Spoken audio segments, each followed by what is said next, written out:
دا سورۃ فاطر شروع کیږي. ربط مخ سره دا دی.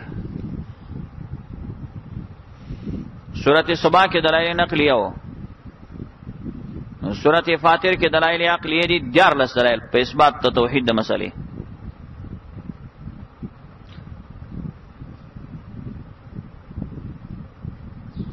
دویم ربط دا دی سورۃ صبا کې رد په شفاعت قهری باندې، نو سورۃ فاطر کې تفرید په دې باندې پرد د شرک فی دعا، چې کله شفاعت قهریه نشتا نو د الله نه بل چاته به आवाजونه مکوي، کله چې شفاعت قهریه نشتا نو د الله نه بل چاته به غاګونه आवाजونه مکوي، غیبانه आवाजونه الله ته کوي. بسم الله الرحمن الرحیم. شروع کوم په استعانت د نام د الله باندې زیات بخون کې او خاص مهربان دی. الحمدلله فاطر السماوات والارض. ټول صفاتونه د اولوهیت چې دي خاصه والله لره دي، پیدا کون کې د اسمان نظم کې دي، جاعل الملائکه ګرځون کې ملائکه لره دي، رسولان رسولانا ولج ملائکم د الله استاذ دي دنیا ته رلیږي. اولی اجنحتن دا ملائکه چې دي خاوند د وزرو دي، مثنا دو دو او ثلاثه درې درې او ربع څلور څلور د ملائکه وزري دي. ملائک الوزي کته چیرې د ملائکه د وزرو وڅخلته وزري دي تشي نه دي، بڑکی دي پی وخت دي پی څخل دي. نو مفسرین کرام وایي چې زمنګ په ظاهر د قران ایمان دی چې د ملائکه وزري دي او د کیفیت څخه خبره نه یو. موږ څه خبره یمنګ په ظاهر د ایمان باندې د قران باندې ایمان دی، بس ملائکه وزر لري. او چې څنګه وزر لري او څه کیفیت دی بس والله اعلم. این تفصیل خو موږ ته چته نه دی شوی چې دا دغه چې دی وزري دي سرو زرو دي او کدي سپینو زرو دي کدي وسپنې دي کدي پولاد دي او کدي سیمټو دي، دي کې موږ څه دي. نو ملائک چې دي خاوندان د وزرو دي دوا دوا درې درې څلور څلور، خو په دې کې حصر نشته ځکه حدیث پاک کې راغلی دی علیه السلام فرمایي وې د جبرئیل امین شپږ سوه وزري دي، شپږ سوه. هغه چې 2000 په خپل شکل کتل او په خپل صورت و ایمان د اسمان غاړه پناه کړی وي. نو دلته مر فرمای یزيد فی الخلق، زیاتی کوي الله په پیدایش کې ما یشاء څومره چې غواړي. نو ګوره ته جبرئیل ته خوشبخت سو وزري ور زیاتی کړی. یقینا الله پر شوانه قدرت لرونکی دی. ما یفتح الله للناس من رحمه، ما یفتح الله هغه چې الله را پرانیزي خلقو د پاره من رحمت انس رحمت، فلا ممسک نشته بندون کې الله د حال د رحمت د الله رحمت خو نشي بندوله. حدیث پاک څنګه راځي دعا به نبی رسول الله کوله اللهم لا مانع لما اعطيت ولا معطي لما منعت. یا الله نشتا منه کون کې چې ته چاته څور کې، نشتا ور کون کې چې ته چانه سمانه کې. وما يمسك هغه چې الله بند کی فلا مرسل نشتا پرانستون کې له داغه من بعد ورستا د بندولو د الله من بعد منه من بعد امساکی وهو العزيز الحكيم. الله زور حکمت والا دی. ایها الناس اذكروا نعمت الله علیکم، اے خلق یاد کې نعمت الله پاک پتا سبحانه. هل من خالقنا ایشته دې څوک خالق غیر الله سوا د الله نه بل څوک پیدا کون کې شروع زی در کتاب صد اسمان يرزقكم الله رزق در کتاب صد اسمان او زمکنا لا اله الا هو نشتا حقدار د بندګۍ مگر هغه الله دی. فانا تؤفكون كم طرف تاسو اورېدلې شي. سراج المنیر وای من اين تصرفون عن توحیده، کوم طرف ته اورې د الله د توحید نه. او تفسیر مدارک کوي فانا تصرفون یعنی فانا تورزون من التوحید الى شرک وان يكذبوك. دي ته تسلی پیغمبر کدا خلق تعالی دروغ شنوي نه جواب محذوف دی. فاصبر ان يكذبوك جمله شرطیه ده جزاء محذوفه ده. کدا خلق تعالی تکذیب کینو صبر کوا فقط کذبت رسولنا دا د جزاء محذوف علت ده. ذکر صبر کوا شیخینا تکذیب کړي شو ډیرو پیغمبرانو ته ستانه مخ کې او خاص الله ته ورګرځیدل د ټولو کارونو دي. یا ایها الناس ان وعد الله حق. د آیت کریمه تنبیه ده په سبب د تکذیب. چې سبب د تکذیب دوه خبرې دي، یو دنیا سره دوکه کې او بل شیطان. نو است تکذیب شروع کی اے خلقو دې ته تزهید په دنیا. اے خلقو ان وعد الله حق، وعده د الله رښتونی ده قیامت. فلا تغرنکم الحیات الدنیا دوک دین کی تاسو ژوند نیوی ولا یغرنکم بالله الغرور دوک دین کی تاسو فالا باندې دوک کون کې شیطان غرور شیطان ته وای غرور دا صفت مشابه او د شیطان ته ویل شي امام غزالی لیکلی دی چې دا شیطان سره څنګه دوکه کوي نو خود سې لیکلی وای شیطان دوکه کول دی اول به نه پریګ دینه کومال وتا یو دیم دا کدی پریدونه به بدلی روسته پریګدی اول دی مونږ ته نه پریګدی که مونږ ته دی پریدونه په داسې ټیم کې درمانې مونږ کې چې خامہ کروشي یو دریم دا چې هغه درمانې د دنیا په کارونو کې اجاره کوي زر کو داوا کو زر کو واغو کا تر څو د آخرت کار کډیلش سلورم هغه به دوکه کې عمل وکي نو به د تریاکاری زین کې راواچي چیرې اوس خلق دي صفاتونه وکي دا عمل دي د پاره وکا پینځم تا ته په ځین کې کبر واچي عجب براولي هر وخت لوی شیخینو لوی سخیخه لوی عالمینو وګوره دا عجب کې راوستي او شپږم دا وای کله درته وای چې تقدیر باندې اعتماد کوا اے سړیا څه پاتې دي چې څه وکیږي تقدیر کې د تسلی کړی دي خو په تقدیر ځان اوس پاره کنه نو دا ټول د شیطان دوکې دی او مخکېمت صورتونه ویلی و ان شیطان لکم عدوون یقینا شیطان ستاسو دشمن دی فتخذوا عدوا وینسی په دشمنی باندې شیطان مو دشمن دی په دشمنی ونیسی ابن سماک یو عالم دی امام قرطبی دا قول نقل کړي ابن سماک هغه به ویلي چې عجبا لمن عصى الله المحسن بعد احسانه هي څه عجیب کار دی چې نافرمانی کوي بنده د هغه چا چې هغه د سره احسان کوي الله واطاع اللعين بعد معرفته بعداوت او خبره منی د لعین شیطان پس د دینه چې پیجندلې هم د چې دا زما دشمن دی انما يدعو حزبه یقینا رابلی دا شیطان حزبه خپل ډله چې ته رابلی طالبہ دې سره عبارت پټته انما يدعو حزبه الى الكفر والشرك ابلیس رابلی خپل ډله کفر او شرک ته دې لپاره لیکونو کلام عقوبت چا عقوبت کی شي دوی من اصحاب سعیر کا خوندان د ګرمورو الذين كفروا کسان چې کفر کړي دوی د پر عذاب شدید او عذاب سخت دي والذین آمنوا کسان چې ایمان راوړل دي او عملوا صالحات عملونه کړی دي برابر د سنت له دوی پر بخنه دو اجر کبیر اجر لوی دي افمن زین له سوء عمله فرآه حسنا وزداد عداوت الشیطان یو مثال پیش کړي چې شیطان ګورته شي دشمن دی چې تا ته کله کله بد عمل خېسته کی ناکار عمل درته خېسته کی افمن زین له ایا ها څوک چې خېسته کړي شوی ډولې کړي شوی دی له د پاره سو عملي ناکار عمل ده ناکار عمل بکای اب ورته خېسته دا ناکار عملونه څوک کوي سعید ابن جبیر رضی الله تعالی عنہ فرمایله وان الآیه نزلت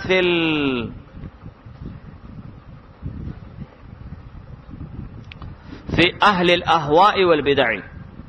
وایت کریمه نازل دی په بار د هغه چا کې چې خواهش پرستی او بدعات کوي ځکه څوک چې خواهش پرستی او بدعات کوي نو د بدعتي سړي په فکر کې عمل خستای چې خکار مې وکي او حالانکه هغه په شریعت کې نه نو آڅو چې خسته کړې شوی داغه د پاره ناکار عمل ده فرآه بحسنن دی ورته ګوري خسته ای خسته عمل مې وکي نو ګوري طالبہ دا افمن کې د استفهام دا بل جانب یعنی دا جزای شو نو جزا محذوفه ده جزا سره د سی ولي کوي آیا هغه څوک شاغله ناکار عمل خسته شوی دی کمان هداه الله دا دې په شان دا چا چلا ورته هدایت کړي یی د څه جزا ولیکا چې هغه څوک چې هغه ناکار عمل خسته شوی کمن لیس کذالک دا دې په شان دا چا چې د سینې او یی جزا د څه ولیکي چې دا افمن زین د پاره دا بل جانب روستو روان دی محذوف نه دی مذکور دی لکه دا خبر امام کسایی کړی دا لم در روان دی سوی فلا تذهب نفسك عليهم فلا تذهب نفسك علی دی جزا دا ایا ها څو چې خسته کړی شوی هغه د پاره ناکار عمل ده د ورته ګوري خسته عمل ښه عمل دی یقینا الله پاک چې نه یو دلو بیلاری کوي مَن یشاء چاله چې وغواړي ویهدي هدایت کوي چاله چې وغواړي فلا تذهب نفسک علیهم لاړه دې نشي ساس تا پیغمبر علیهم په دې خلکو پسې حسراتین د وجې د افسوسونو نه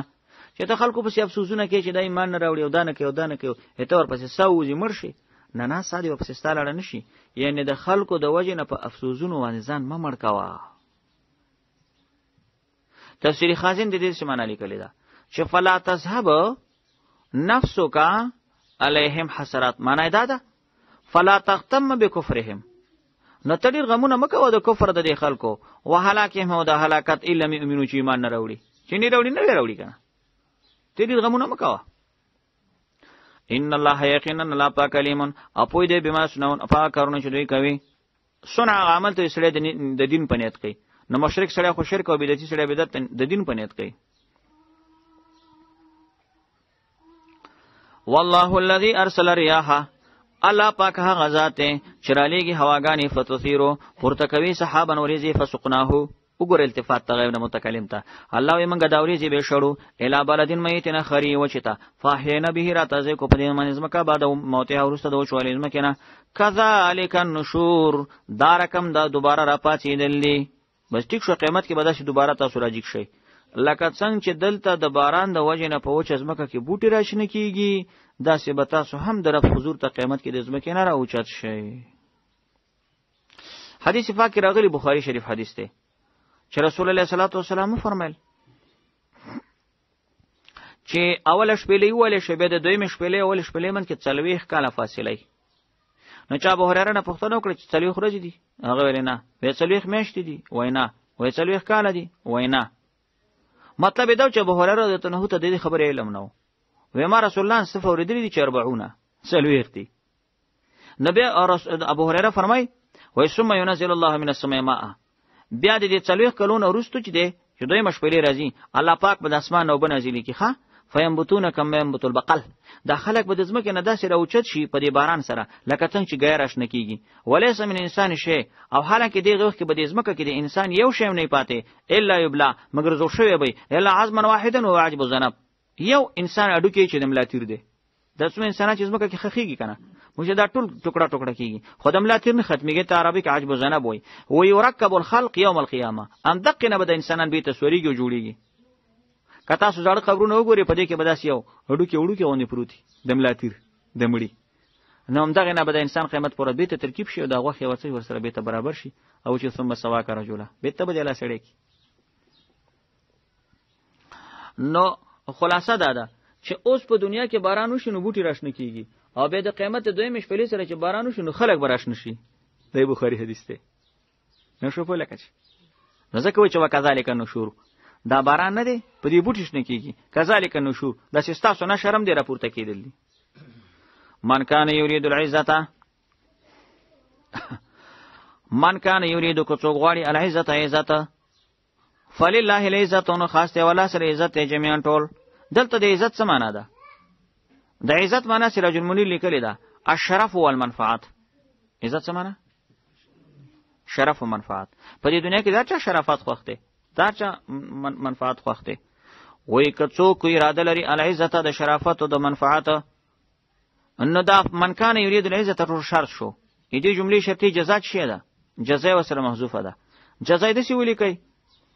چې فلیطلبه من الله فلیطلبه من الله چا نه دی وړي دا الله نه دی وړي مدارک وای چې عزت ټول الله سره دی نو فلیطع الله وای بس دلای په اطاعت کوه کنه کته عزت خواړي دلای اطاعت کوه ولا به عزت من کی او یا جزادات شو فلیطلبه من الله الله نه د عزت طلب کوي کنه ولی جزاء د دې جزاء محذوف دلیل ایله جواب داد دلیل داده فلله العزت خاص دی والا په اختیار کې د عزتونه جميعا ټوله او دا سی آیات مخکې تیر شوی او ما تاسو ته تعرض دلته بیان جوړ کړو به جواب هم نه کړو دی آیت کریمه کې وی چې عزت ټول چا سره ده او حالانکه ورسته براشه تبع سورۃ المنافقون کې وی چې فین العزت لله ولرسوله وللمؤمنین وای کنه وای نبی ما تاسو جواب کړو چې په دې ځای کې د علام نه پاره د اختیار او تملیک دی او په هغه آیت کې لام د پر د توصیف دی. دلته دا معنا چې فلله په اختیار د الله کې د عزتونو ټول د عزت اختیار چا سره دی؟ او په هغه آیت کې چې راغلی دی چې فإن العزة لله ولرسوله والمؤمنين الته لام د پر توصیف دی. فإن العزة لله عزت چې دی لله په دا صفت د الله دی د مؤمنانو او د رسول الله دی. موصوف په عزت او شرافت سره الله دی رسول دی مؤمنان دی. الته دا معنا ده. الیه خاص والله تا یصعد الکلمه طیبه ورپورته کیږي کلمې پاکي کلمې الله ته ورپورته کیږي. والعمل صالح يرفعه او عمل صالح چې دی يرفعه دا پورته کوي دا کلمې. په دې کې وزن پوي کوي په دې تفسیر باندې چې د دې آیات چې والعمل صالح يرفعه دی دې هدایت الله مولوی صاحب درې تفسیر دي درې وړه بس دا کې ده خره.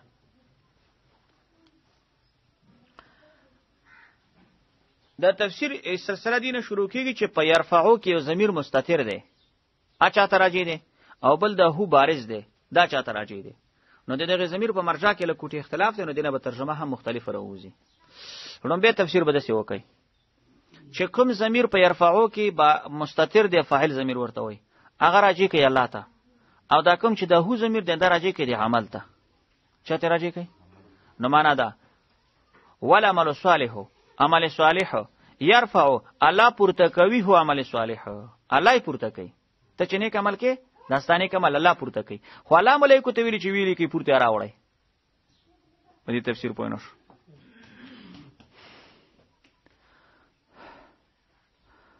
یعنی استاد عمل چې الله پورته کوي نو مطلب ته مقبولیت ته مقام د مقبولیت ته استعمال صالح څوک هيږي الله.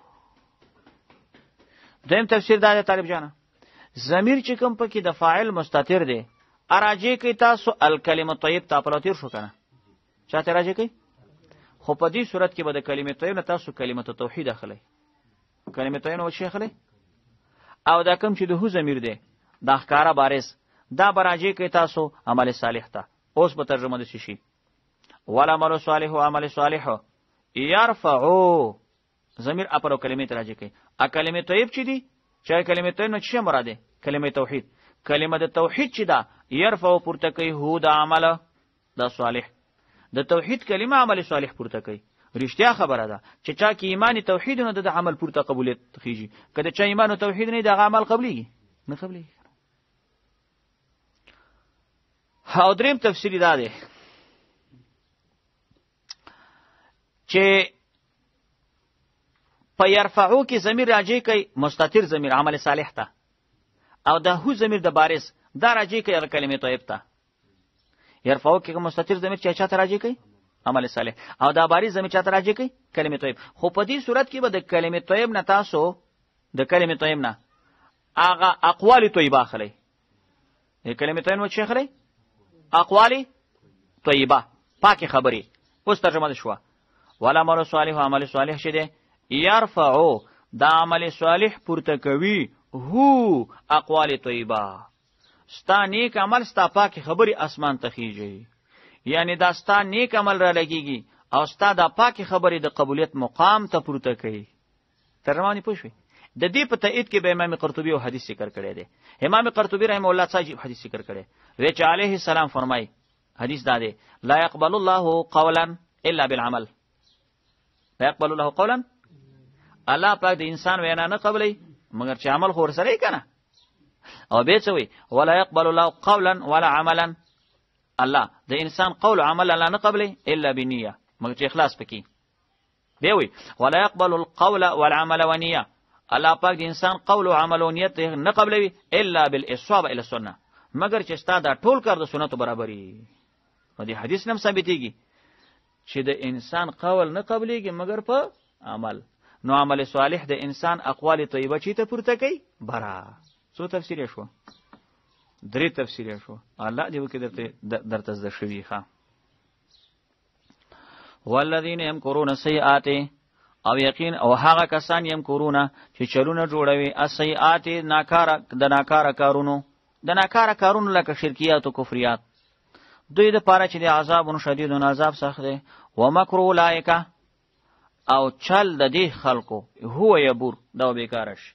د کافرانو چل به بیکاره شي، هلاک بشي. والله خلقکما دې ته وی دلیل عقلی، الله پاک ته پیدا کړی ای تاسو.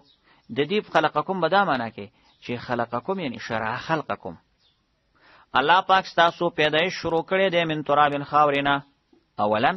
ولادم علیہ السلام خاورن پیدا،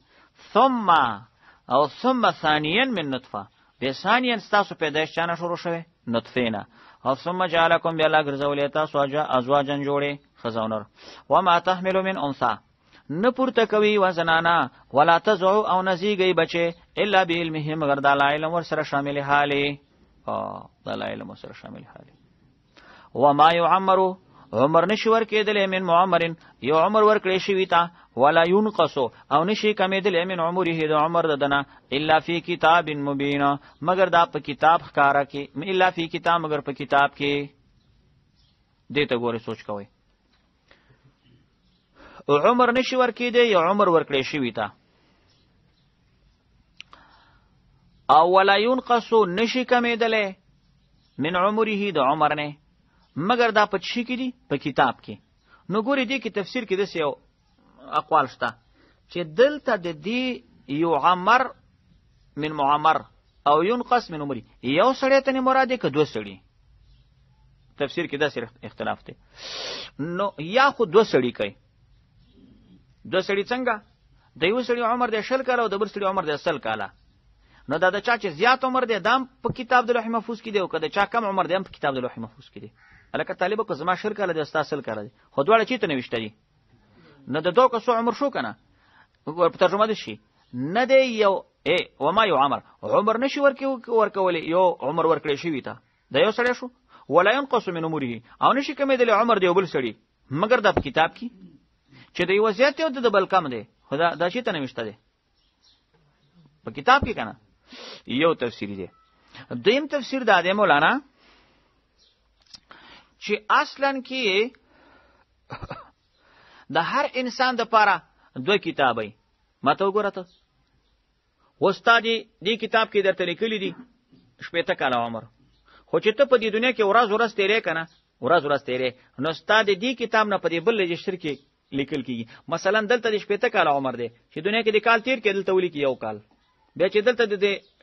دنیا کې دویم کال تیر کې نو دلته ولیکي 2 کاله، خو الته 80 به نه 50 شو چې 2 تنې کم شي نو الته څو شي اته 50. یعنی هغه اول رجستر کې چې کوم عمر لیکل شوی د دنیا د عمر زیاتېدو سره د عمر د دنیا د عمر زیاتېدو سره په کتاب کې زیات لیکل کېږي، او هغه کم کې اول رجستر کې چې لیکل شوی الته کمیږي. نه موږ به څه نه بیان دا یو سړی دی، خو یو کتاب کې عمر کمیږي بلکې زیاتېږي. نو ما یو عمر نشي ورکولې من معمر عمر ورکړی شوی تا او نشي کمیدلې د عمر ددنه الا فی کتاب، په کتاب کې دي کنه، یو کې زیاتېږي بلکې کمیږي. څه څه پوښوي. دریم تفسیر دا دی چې دلته اصلا کې د عمر زیاتېدل او کمیدل په اعتبار د برکت سره مراد دي، په اعتبار د نشي ورکې د عمر والا ته عمر وما یو عمر نشي ورکېدل من معمرین عمر ته عمر نشي زیاتېدل من معمرین عمر ورکړی شوی تا په اعتبار د برکت سره. اصل خو عمر نه زیاتېږي چې ستا عمر 100 کاله د خود سنې کې چې رسول الله سکاره شي، خو په اعتبار د برکت سره. ولا ينقص نشي کمیدل د عمر د انسان نه په اعتبار د برکت الا فی کتاب، او په عمر کې برکت شته، په عمر کې د برکت زیاتېدو، په عمر کې د برکت کمیدو دا شته. لکه حدیث کې راغلی دی علیه السلام فرمای لا يرد القضاء الا الدعاء ولا يزيد في العمر الا البر. رسول الله السلام فرمای تقدیر نه واپس کوي مگر دعاګانو سره، او نه زیاتې په عمر کې مگر نیکی. یا سړی چې نیکی کوي عمر زیاتېږي، نو د نیکی سره خدا مطلب نه دی کنه چې ته ډیر نفلونه کوي نو ستاسو 80 کاله عمر 80 کاله شي، نه، د نیکی سره د انسان عمر زیاتېدو د حدیث دا مطلب دی چې برکت پکې زیات شي. څه شي زیات شي؟ اوس یو سړی دی، نیک سړی دی، عابد سړی دی، عالم دی، والله بهترین ذهن ورکړي، عمر 50 کاله، دومره تصنیفات، دومره تألیفات، دومره شاګردان، دومره علم خلکو ته ښودلی. یو بل سړی دی کارخانو کې پوډري دی، هغه د 80 کالو عمر دی، هغه 13 رکعته مونځ پکې نه کړی. وګوره ورته، نو د یو سړي عمر برکتي شو، د بل سړي عمر څنګه شو؟ بې برکته شو. لکه چې پوه پې نه شوی، الله دې وکړي پوه شوي یاستئ. ان ذلک دا چې دی الله په الله باندې ان د لیکل دا په الله باندې آسان دي. وما یستوی البحران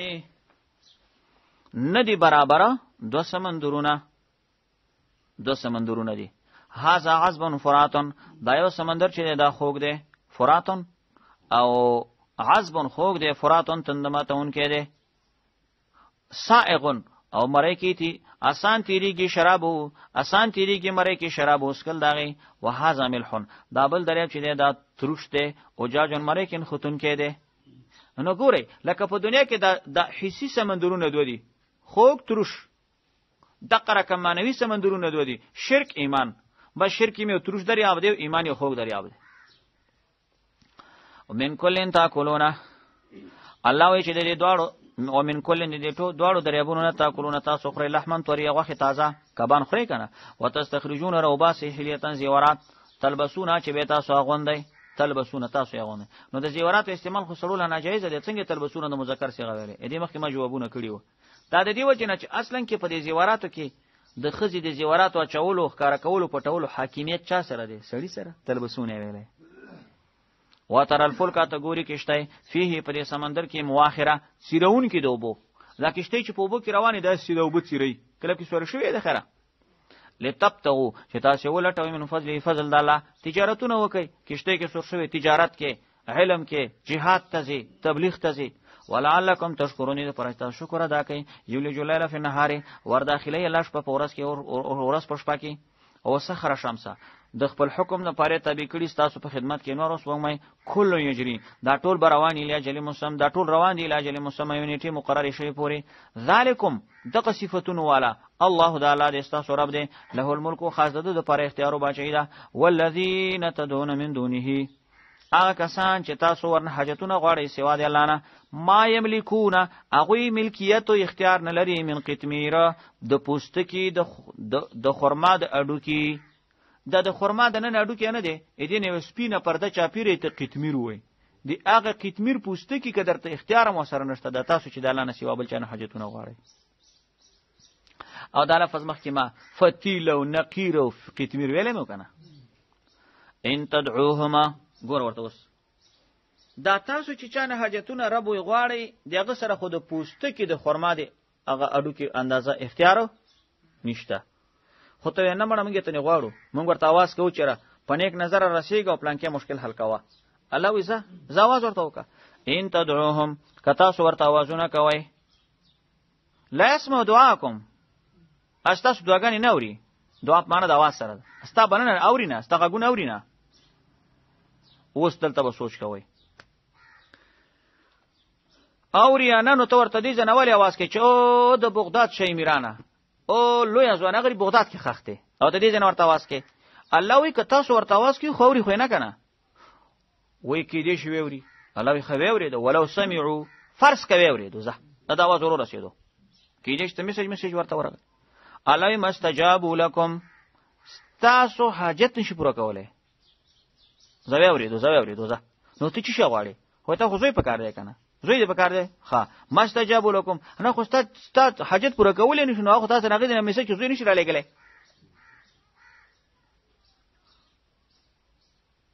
اندې ځمن تفسیره المانی جبلی کل کړي کنه تفسیره المانی علامه الوسی حنفی دا د موږ امام شه د مذهب خپل تفسیر دی که چا سره وسو مدارک داخله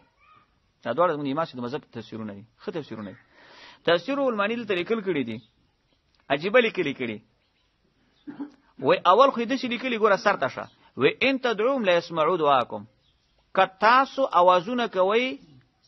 غیر الله ته غیر الله کاغه وزیر علی السلام ته आवाज کوي کی عیسی علی السلام ته आवाज کوي کتلوی ځوان ته आवाज کوي کته پیر بابا ته आवाज کوي کده خپل کلی شهید ته आवाज کوي مړ خو یو څوک خو به یادینو د هر علاقې خپل استازي وای کتاسو ورته اوازونه کوي لا يسمعوا دعاءكم روح المانی بارد داده ویلی ان المیت لیس من شانه السماع اول خود مړي د شان نه دانه دي چوري به او به عجیب بل خبره کوي باچا مولوی صاحب سوی وی و اذن ان الله حفظ سمعه دارکم الله پاک د دې اولیاء او د بزرګانو هغه غوګونه ساتي من ايصل الیه ويسمع به دعاء المشرک چې د هغه نیک سړي او بزرګ سړي وخت د دې مشرک سړي د आवाज ورسیږي دا خو ډیر ګنده आवाज دی چې چو پلانکې سي برا رسیږه دغه आवाज د مشرک الله پاک د اولیاء غوګونه د دین ساتي لئن الله وعدهم وای ځکه الله پاک د اولیاء سره وعده کړي چې لا خوف علیهم ولا هم او په بد आवाज باندې چې تاسو سره بد आवाज وکي خفکیږي کنه خفکیږي نه دغه आवाज چې د غیبانه आवाज چې کیږي دی باباګانو ته د شرکی आवाज دی الله پاک د دینه دغه غوګونه ساتي ورته نه اوري ولا شک ان الاولیاء يحزنون بالسماع الاصوات الشركيه وای شک پکې نشته دی چې په دغه आवाजونو شرکی سره اولیاء الله خفکیږي د عبارت چا دی روح المانی معلومیږي چې غیبانه وزونه خنه دا ما بار ویلي یو مخلوق دومره کولی شي چې د اسباب ولاندې ته ورته आवाज وکړي تاسو سره کومک وکړي اسباب ولاندې دی مولوی چې ته ماته د موبایل لا کرا کولی شي هغه طالب تواس کومه توبه راوړل شي خو چې اسباب کټ شي او غیبانه وزونه ورته کې الله الله دا طالب که په کارخانو کې په جمعات کې ژوندې ناست نو غیبانه आवाज مانه اوري او نو حاجت پوره کولی شي او چې لا بیا مړم شي پسې به د پیغمبر مړولې نه به څنګه ووري او کدا چې خامخا کیږي چې دا ژوندې غیبانه اوري نو شرافت مولوی سي بروزانه بوت ته مورسي یو आवाज ورکولې چې لکه نن مازیګر ماته یخره ورسوه چې دلته ګرمي ډیره زیاته ده خو نه اوري کنه خو هغه بوت کې دلته نه اوري نو ژوندې ولی نه اوري غیبانه نه یو مړ ولی غیبانه څنګه اوري چې په بغداد کې خخته ته دې ځن ورته چغي وهي عجیب د عقل خبره ګور رب څه فرمای و ان تدوهم کدا سورت आवाजونه کوي غیبانه جواهر کې شیخ همدا الفاظ پام دې تحقیق لیکلي تاسو وګورئ چې دغه دغه الفاظ را نقل کوم لا يسمعوا دعاءكم نور استاسو आवाजونه غیبانه وی ولو بالفرس ولو سمعوا بالفرس کې ووري بالفرس کې ویلي بالفرس خو دې ته وای کنه چې شیخ وجود نه لري خو ځانو بالفرس خو خلک د سیم کولای شي بالفرس ته اسمان ته وحیږي هغه څه واقعیت نه خاص یو فرضي خبره بالفرس کې ووري مستجاب لكم تاسو ما حاجت نشي پورا کوله به مستجاب لكم تاسو کار نشي پورا کوله نو ته یو کار دی غواړي کنه ته خو یا زوی غواړي یا خزه غواړي یا په الیکشن کې ولاړی یا بل څه غم راخسته یا مریض یې شي او به دا ورپسې الفاظ وي و یوم القیامت او ورځ د قیامت خو راځي کنه وای په ورځ د قیامت باندې یکفرونا دا اولیاء بګوره منکری به شرک کوم تاسو د دې شرک نه الکه طالبہ څوی وی قیامت په ورځ باندې یکفرونا دا اولیاء کرام به منکری به شرک کوم تاسو د شرک نه نو شرک کوم دی شرک کوم دی چې ته شرک ورته ویلې دې وګوره وای دغه وای پاس سړی او پاس انسان غیبانه आवाज کړي انسان څه کړي غیبانه आवाज خو رب العالمین دې تا غیبانه आवाज ته صراحت سره شرک ویلې وای دغه اولیاء چې تاسو ورته دنیا کې چغي وهي غیبانه نو دو به قیامت پورز منکر شي تاسو په دې شرک څه معنا غیبانه आवाज دا غیبانه आवाज غیر الله ته شرک دی نو ذکر ربطنی تعبیر پچاو کې په شرک او په دې کې سخت خلک اخته دي غریبانه الله دې مسلمانان پوي کی خصوصا زمنګ د زنانه غریبانه ټول ورځ روزه ونی سیو مازیګر کې بابا تاواس کې حضرت الله مولوی صاحب په مطاف کې روانم په مطاف کې بچا مولوی صاحب مطاف کې روانم دې رکن یمنی سره چې راتاو شم شاته مې زمنګ یو قنداري حاجی صاحب دی و دې حجر اسود ته سی وردی کېږي کنه تل رشي نو ماته وی چې مولانا صاحب ځان رسو دغه ته حجر اسود ته مورته لږی صاحب دې رش کې رسیدل ضرور نه دي د یو سنت طریقه دا وسیله چې اوس په دې رش کې ورځي او سوي تعالی په خامته بدل چا ماته او توافونه کوي ذکرونه کوي وینه ځان رسو هما پوګه لاسیخه مالخه سید راځنو چې ځان ورور رسو چې د سي رش راغې ته خو دې کې دي سي سیلاب چې څنګه خدا زور راغې نو د خلینې وته وای چې لوی ځوانه بچ میکا مطاف کې ولاړو او بیا وای لوی ځوانه غوث اعظم دستګیره وروم رسوا راتاو شو په سیمالي واجی سي دی الله کوټه ده دی الله مطاف دی دی وخت کیم ته وز غوث اعظم توازونه کې الله ته आवाज وکا کنه و اخه خیال منو یا الله وروم رسي یا الله وروم رسي او شروع دې ذکر شو یا الله وروم رسي خو چې بیا څنګه دا کش د خلکو را ورسېدو کنه و غوثه بچم کا نو ما ویل دا د سی افسوسي حالت دی زمونږ د مسلمانانو داخلي د سی کچه جوړی شوې دي چې ګور ورته الته د مکی د مشرکانو په باره کې رب فرمایي چې و ازاره کې بو فل فلک دعوا الله مخلصین له دین چې په کشته کې به سواره شو سخت زور به پیراغه به الله تواس کو اکرامت دغه وجنه مسلمان شول چې وسړیانو چې په سختۍ کې رب تواس کومه نو په سانته کې ولې الله تعالی کوم چې دا چپړاسانو سره ما شریکان کړي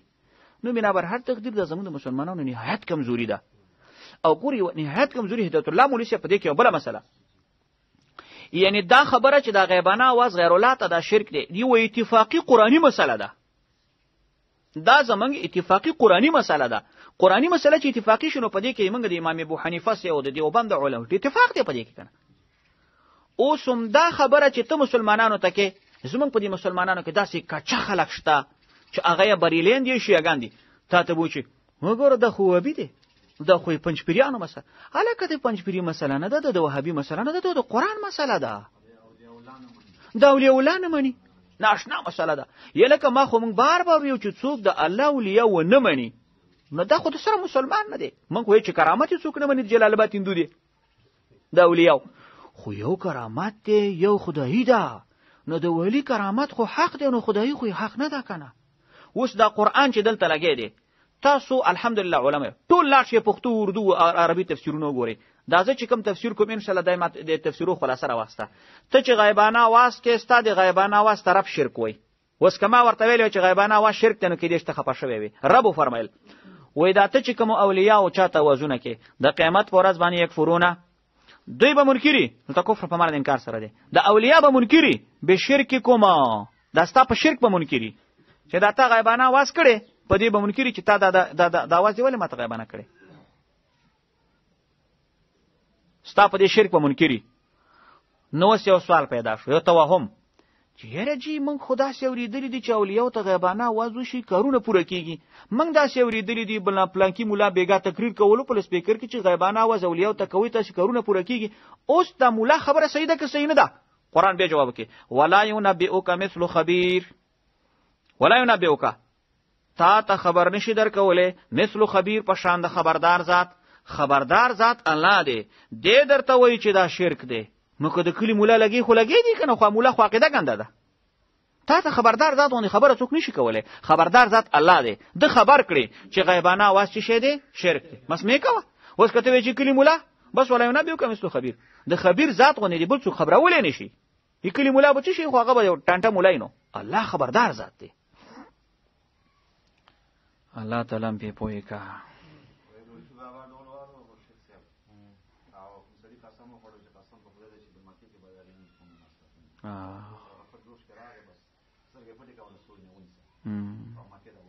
بالکل دا واقع نه اشنا خرافات دي کنه باچا مولوی صاحب دومره څه خرافات دي هغه علما کله قصه کوله به د ویلي مافي هوای چې یو پیر هغه مونږ نه کولو پجامه نو بیا پجامه مونږ نه کولو جعلی پیر به جعلی پیر یو ګور نه ګور دا دې کې مشتبه ده اوس یو کلی علما دي حقانی پیران دي نیکان اولیاء دي نو اخو د انسانانو تزکیه کوي اخو د انسانانو باطن پاکي دا خو د انسانانو هغه فریشن کوي یو جعلی خلک موږ دی ته یو چې هغه په نوم د پیر کار کوي غل دی په نوم د پیر مولا کار کوي غل دی نو که تاسو خیال کړئ ګوره یو وخت موږ په دې باړه کې طالبانو نو هغه باړه کې یو څوک را طالبو پرونی داخله کړي ونه نه ته کلی خلکو نه چپاړي پټې کړي نو هغه وخت کې دغه بچا سی ژوند دی والله دې ورونه رحم وکي نو خلکو ما زیګر کړه ټول شامیان خلکو طالب کلک نیولیو نو د چراغ بچا سی تل طالب دغلا کړي دا هغه تل دا طالب نه دی دا غل دی ویل ته داخله کړي وی پرونی کړي د خو موږ نو پیژندلې موږ خیر طالب دی دا غل دی په نام په دغه کې د پجامه د طالب کې دی وی دا غل دی په طالب په پجامه د طالب کې دی نو موږ وایو چې ګوره حسنه کې په هر جامه کې غلشتا یو ځل داس کارو شول وی پیرو وی پیر داسې کار کړی او چې هغه به په جمع مونږ نه کولو نو مریدانو کې دا مشهوره و چې د خدا په جمع مونږ ځکه نه کوي چې دا هر مونږ بیت الله شریف کې په جمع کوي یعنی مطلب دا ځین کې چولې خلکو ته چې د دې نه پرواز کوي ولته لوزي هو بل ورځ یو عالم سوچ کړی دی چې پیر خلک خو دې تبا کړ چې ته په مونږ هم نه کې په جمع هم نه کې او به خلکو ته چې بیت الله شریف کې مونږ کومه نو داسې کار شوی دی چې د عالم سوچ کړی دی چې را دې پیر دا ګنده کار دا ګنده عقیده دا باید ختم کو کنه ځکه چې دا خو یو ګند جوړ کړی دلته اوس مون مکو دغه مکو پیری دا وی کوو دا خو ګوره دغه خلک سره د علم د پیری اجامه شرمېږي عالم حق سوچ کړی دی چې یقینو کې چې پیر صاحب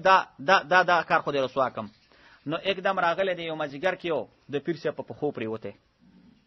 د پیر په خو چې پریوته دی او بس ویل دي چې زه خو ما خوبو کې خخ کتلې یو دادی او هغه دی او زه تاسو سره مرید شوم خو خیر او دوه ورځې داس تملک کړي د جمعې شپه چې را رسېدلې ده نو مریدانو ته ویلي دي چې ما یو لوس کړی و، ما واده کړی و چې زه به د دې پیر صاحب یوه شپه مختص دغه کومه خدمت افتخاري داسې خدمت چې یو مرید هم را سره پکې شریک نه او بېګا ته د جمعې شپه ده دا ما ته پرېږدئ، دا زما یو ویاړ دی، یو فخر، یو ارمان دی چې پوره شي. مریدانو ته پیر خو سوچ کړی چې مرید خو که دی دا مرید خو اوس پیدا شو، اصل عاشق خدا دی. نو مریدانو ته ویل لکه ټولو چوټي ولګېده ځئ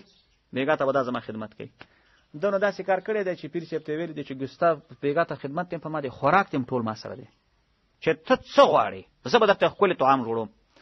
هغه ورته ویل ډېره ښه ده. نو پیر خو ډېره ښه کمره وه. نو دی تلې ظالم بچی زبردسته شولې ورته تیاره کړې، د وریجو شوله نه نو دې شوله کې ورته جمال کوټه اچولې، جمال کوټه چې ورته پکې اچولې ده نو بس د شپې ورته بهترینه غوښه ده او داسې دا شیان میانې پکې ورته پکې ښه میکس کړي. ماسخوتن کې ورته دغه راوړی دی پلیټ ښه غټ مجمع دی چې ورته راوړی دی او پیر صاحب ته ور وړاندې کړي. چې ور وړاندې کړي ده نو پیر صاحب خو خوراک کړی دی، دم خوراک کړی. نو چې خوراک یې کړی دی نو نورې پیر صاحب ته ویلي چې داس چل به وکړو چې زه ستا د کوټې دروازه کې داسې خادم پاتې کېږم لکه څنګه چې یو مالک په دروازه کې سپی پاتې. نو پیر ویلي دي چې هو هو هو خادم خو دا خادم شو چې ځان یې راته سپی جوړ کړې بېدبي دي معافي. نو بس بار چې راوتلی دی او دا لوی ګېټې پسې بس د بار خانه کلوب کړی او پیر صاحب دننه په کوټه کې دی. نو پیر صاحب خو شوله وهلې جمال کوټې سره یو ټیم دی چې نیمه شپه ده چې دروازې ته غړچ ورکړی. نو ورته ویلې چې مرید دروازه خلاصه که. وی ولې پیر صاحب څه چل شوی؟ وی دروازه خلاصه که خېټه کې مې داسې سخت غوندې راغلی سخت او درد یې پکې بار دروزمه. نو ده ورته بار نغه کړی وی پیر صاحب داسې چل وکړه چې پرواز وکړه، تا خو روزانه پرواز کولو بیت الله شریف ته منځونو ته پرواز وکړه پرواز. نو ورته ویلې دروازه خلاصه که. وی نه پرواز وکړه پرواز بیت الله شریف ته پرواز ته تېر شوي اوس اودس ماتې ته بهر په پرواز نشي راوتلی خو دروازه نه خلاصي. او هغې وشي بغړځولې راغړځولې ده نو کلمو کې خو سوی هغې برداشت نه شو کولی. نور پیر په کوټه کې دننه په دې غټ اودس ماتې شروع کړې. صاحب چې دا ټوله شپه کړی دی کوټې نه سم لټرین جوړ کړی. سار نو مریدان دي او ډلې دي او راغلي دي او چا تر استعمال کړي چا ګیري غوړي کړي چې بېګا خو پیر صاحب جمعې شپه وه ډېر. نو چې سار راغلي دی او عالم ته ویل څنګه چل دی په خدمت یې کړی دی پیر صاحب چې دی دننه معمولي قیلوله کوي او ما ته ویلي و چې که مریدان راته ورته چې کېنئ او دا کنجي واخلئ. ما ته ویلي چې ګیټ راپسې بار کلب کړه چې څوک مې تکلیف نه کړي او 10 منټه بعد به کلب خلاص کلاو کوي او ورننه وځئ. او زه لاړم ټوله شپه مې شوګیر کړی زه به لږ خوب وکړم. عالم په خپل خپیس پکې کړي دي مریدانو چې کنجي راخیستې 10 منټه بعد پیر صاحب خوا ته نه خبرې نشي کولی. وروره چې ګیټ یې خلاص کړی دی او دروازه خلاصه کړې ده لرې د دې مخې چې دا کوم ډېران دی که دا لیټرین دی. نو بیا عالمه مریدانو ته ویلي و چې تباشۍ د پیر صاحب ویلي زه بیت الله شریف کې 5 وخته مونځ په جمع کوم دا به بېګا ولوتی وی که نه دا نشي ولوتی. یو سړي چې ته پیر سره طریقه کړې وه نو بیا به دې دغه ته ویلې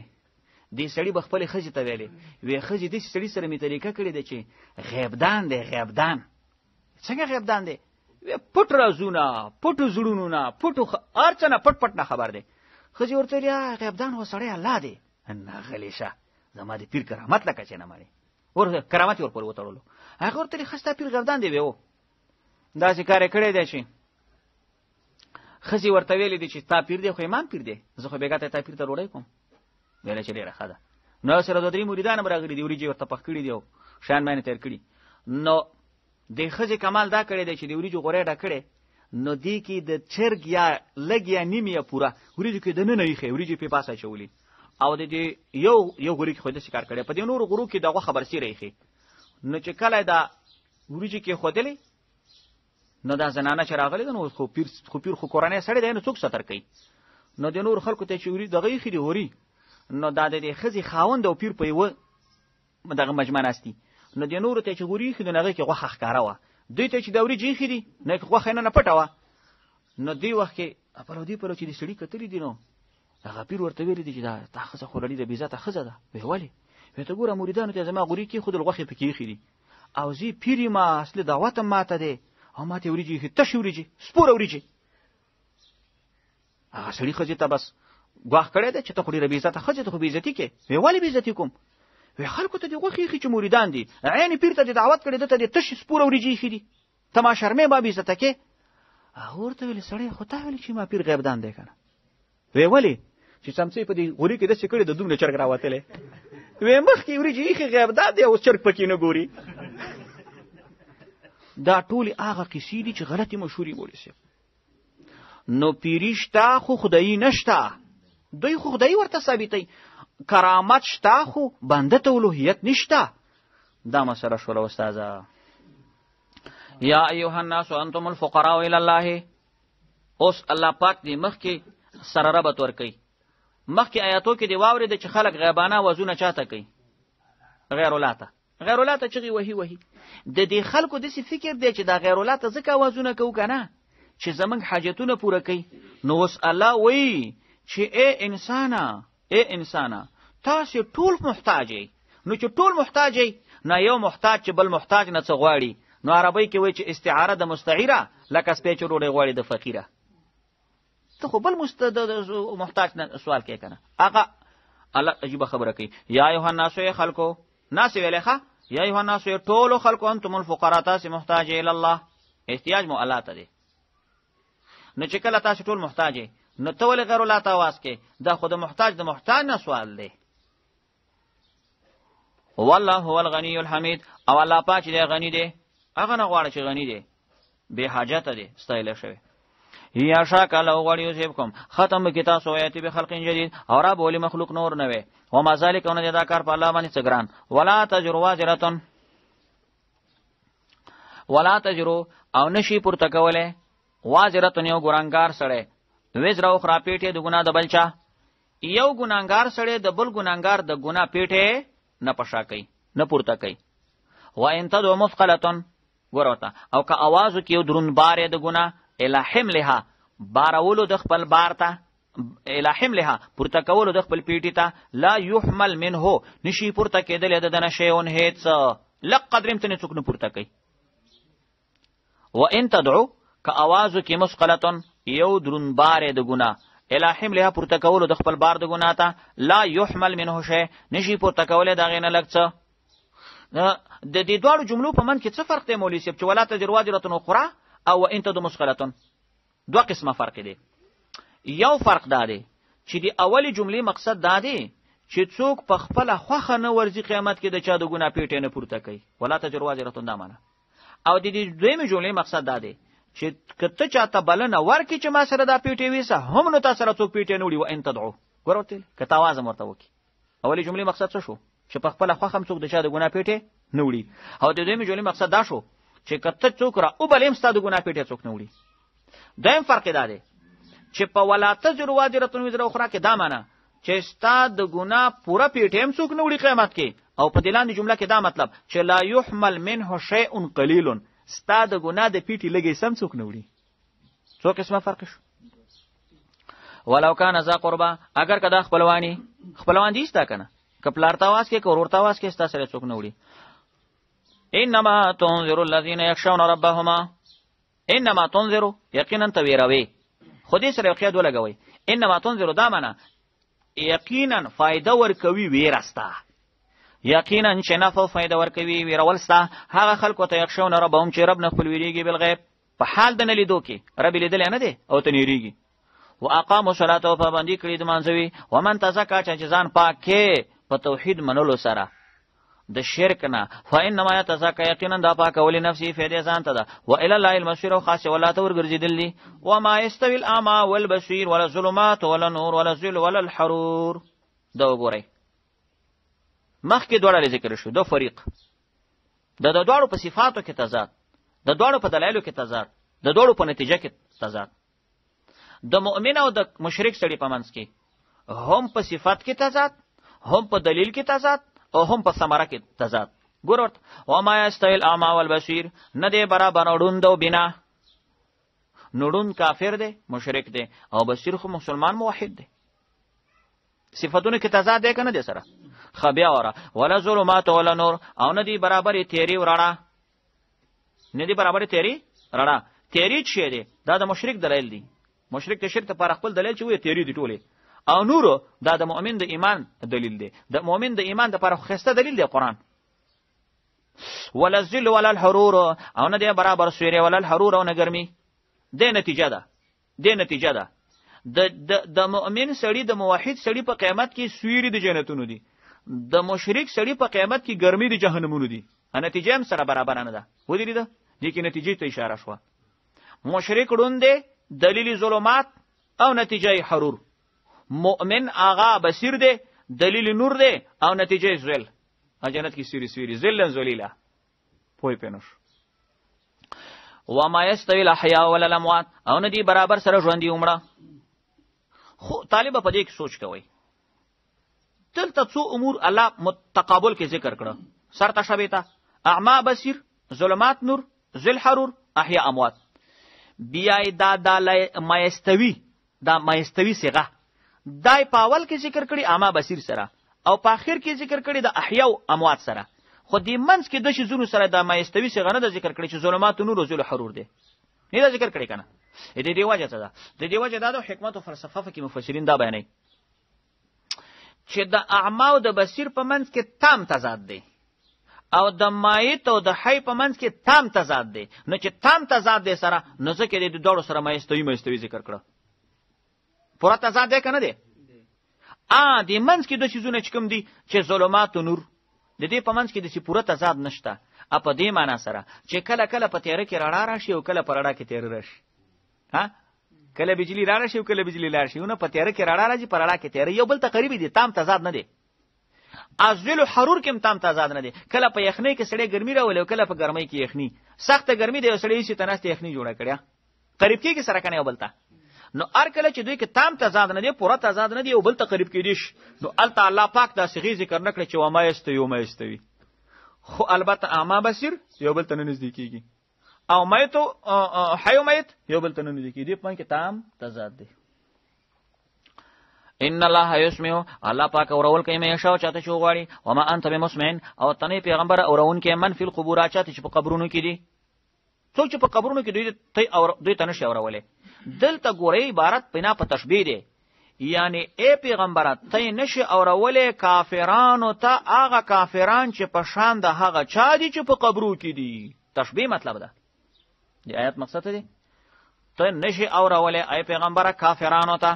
چې دا کافرانو پنه اوریدو کې او پنه پویدو کې دا سیدی لکه من فی القبور، څوک چې په قبرو کې دي. نو د قبرونو والا ته چې ټول ورځ استاد وزونه کې نه اوري او کواوري پر کستا د خبرې جواب درکولای نشي. نو کافر هم دغه سي دي. یو کافر سړی ته رسول الله مبارک په ټول عمر ابو جهل ته بیانونه کړي، تقریرونه کړي، خو هغه په سره باندې رب ختم الله مهر وهله. اول اورینا الکه اورینا ځکه چې التوي کنه وګونه ډکی ځانې موقر کواوري اجابت نه کوي، خبره نه مانی، نامای مړي وندې شو کنه شو. دا مطلب دی. باقی دا چې مړي اوري نه اوري مسله ما بیان کړی و. ان انت نیت پیغمبر الا نذیر مگر ير ورکون کې. ان ارسلناک بالحق، یقینا ته موږ لګلې په حق باندې بشیرن زیر ورکون کې، منون کو ته ونذیر ير ورکون کې نه منون کو ته. دا بالحق جاری مجرور طالبہ دا په ارسلنا کې د ارسلنا د دینانا حال واقع کوي. شی کوي حال. ارسلنا موږ لګلې په حال د کون زمن کې بالحق، یعنی محقینا. ارسلناک محقینا، ته مو لګلې په داسې حال کې چې موږ په حق استا په لګلو کې، یا حال کوي د کنه. نو بیا به داسې معنا شي ارسلناک، ته موږ لګلې په حال د کون استا کې بالحق محقا، چې ته په حق ای. و ان من امه، او نه دی امت الا خلا فيها نذير، مگر تیر شوی دی پای کې نذیر، یعنی ير ورکون کې. د دې بالحق د جاری مجرور د اعراب د پر یو بل وجم شته، هغه دا چې دا صفت ته مصدر شي، یعنی دا با گویا کې د ارسلنا د پر مفعول مطلق شي. ارسلنا کا متلبسان بالحق. و ان یکذبوک، دا تسلی د رسول الله ته، او د دې وکذبوک د جملې شرطي جزاء محذوفه ده. کدا خلق تعالی دروژن وینه فصبر صبر کوا. فقط کذب الذين یقینا تکذیب کړه کسانو چې دینه مخ راغلی و تیر شوی دي. جاءتهم رسلهم، راغلی او په خانه خلکو ته پیغمبرانو دی، بالبينات پخکار دلیلونو، و بالزبور او د واعظ په خبرو، و بالکتاب المنیر او په کتاب واضح باندې. څو شان پیغمبرانو راوړیو؟ بینات. بینات معنی ښکار دلیلونه، دا د عوامو مرتبه ده. زبور د واس خبرې دا د اوساطو خلکو مرتبه ده. کتاب منیرو رڼا والا کتاب دا د خواصو مرتبه ده. 3 مرتبه شوي کنه. او بینات مرتبه د عوامو، صبور مرتبه د اوساطو کتاب منو. ثم اخذت الذين كفروا دي تو تخفيف علاوه به میرانی ولی وا کسان چې کفر کړو فكيف كان نکيري څنګه زما انکار د په قول او د په عقیده. انکار نه مطلب عذاب دی. زما عذاب څنګه علم ترى ان الله دي تو دلائل عقليه تنه ګوري چې یقینا الله پاک را نازلوي د بره طرف نو بده باران فاخرجنا من رو باسو التفات غیب نه چاته وشو متکلم ته من رو باسو په دې وبو باندې ثمرات میوه مختلفه الوانو مختلف رنگونو والا هو من الجبال او په دې غرونو کې جوددن ټوکړي دي بيدن سپینی و حمرون سره مختلفا الوانو مختلف رنگونو والا. تاسو دې غرونو ته خیال کړی دی په غرونو کې سپین غرونه شته سپین غر او سری خاورې پکې شته سور غر کنه او مختلف رنگونو والای وغرابی بسود او د کارغانو په شان تک تور د کارغانو په شان تک تور غرونه مشته دی بالکل چې ورته ګوري لزنه تور معلومیږي. غرابی بسود څه معنی؟ د کارغانو په شان تک تور. ومن الناس والدواب او د انسانانو نو د زناورونو ولنعام او څارونه مختلفن الوان مختلف رنگونه دي. کذالک د کذالک معنی کالجبال د انسانانو څاروم داسې مختلف رنگونه دي. کذالک لکه د غرونو انسانانو کې تور سپینو سره شته کنه. انما يخشى الله من عباده العلماء یقینا ویریږي د الله نه په بندگانو د الله کې علما یریږي. یقینا الله پاک زورور دی بخنه کوونکی دی. دې جمله کې لږ سوچ کوئ. انما يخشى الله یقینا چې ویریږي د الله نه څوک ویریږي؟ علما ویریږي. اوله خبره خو به در سره دا یاد ساتئ چې حافظ ابن کثیر د سفیان ثوری رحمت الله علیه قول نقل کړی دی وی عالمان 3 قسم دي. علما څو قسم دي؟ یو چې دی عالم بالله دی او عالم بامر الله. عالم بالله دی ته وی چې الله پیژني په اسماء او صفاتو شرک نه کوي. او عالم بامر الله دی ته وی چې هغه د الله پاک احکام د رسول الله مبارک سنت طریقو باندې ژوندۍ پیژني. احکام او جزئیات شریعت پیژني. نو عالم اول عالم بالله او عالم بامر الله دا خو هغه اوچته درجه ده. دویم صرف عالم بالله دی. عالم بالله دا معنی الله پیژني په الله ډیره سخت خسته بروسه ده د الله اسماء او صفات منی شرک نه کوي. خو نور په فقه او په مسائل او په جزئیات او په احکام نه دی خبر. دې ته عالم بالله وي. دریم چې دی صرف عالم بامر الله دی. صرف عالم بامر الله دی ته وي باچا مولوی صاحب احکام پیژني فقه پیژني منطق کتابونه پیژني خدای الله اسماء او صفات نه پیژني. عقیده چې وګورو ټول شرکیاتونه ډکې. نو سفیان ثوری رحمت الله علیه وی ابن کثیر دا را نقل کړي چې علما څو قسمه شو؟ 3 قسمه. عالم بالله عالم بالله او عالم بامر الله یو او دویم عالم بالله وی دغه 2 قسمه علما دلته مراد دي. عالم بامر الله صرفا وی عدالت مراد نه دی هغه لنه نه ریږي. دغه دا 2 قسمه داخل دي. دا یو قسم مولان ته نويسته او رښتیا خبره ده. ډیر مولان داسي چې په جزئیاتو پويږي په مسلو پويږي منطق کتابونه بوي او جمع بنه کوي ولا نه ریږي کنه. وی کنه منطق کتابونه غاړه کټ کوي اتیا طالبان ورته ناشتي جمع ټیم شي به کمره کې ودی جمع کې خمولي څه نشته ما دا کتابونه خو منطق کې ورنو څه شو نو جمع ولینه کې جمع خو رسول الله سنت دي کنه. دی عالم به امر الله دی خو عالم بالله نه دی. نو د الله نه ریږي یخش الله من عباده کې نه دی.